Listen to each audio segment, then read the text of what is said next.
Better late than never. Here we go with Monday strength on the second Monday in May, maybe the third.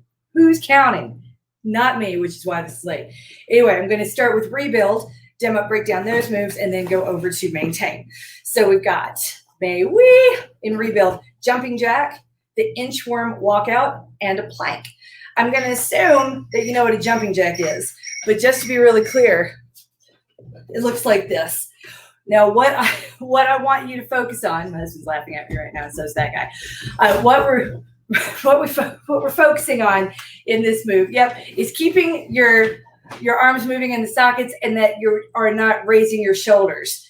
So when you think about your hands touching, we want that to happen by bending your elbows, not by wearing your shoulders for earrings. So try to stay doing this. Focus on pushing your armpits down to your waist while raising your arms. That feels really awkward. So practice this a couple times before you head the jumping to it. Second, we've got the inchworm walkout. Reach over,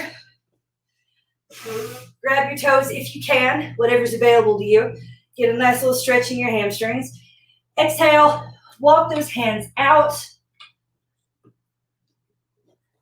Then do a little swan dive down. Left. Turn right. Raise your booty back in the air. Walk your hands back in. That feels really nice on your lower back and really nice on your hamstrings. If it does not, let me know. We probably could do something a little differently. Make sure that throughout you've got a nice locked cage, using good posture as you go down, and that you are supporting your lower back with some tension in your lower belly.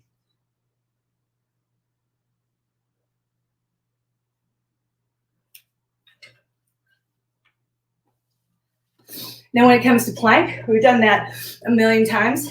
Again, what I care about here is that you've got this part of your arm engaged and that it's extending through your back.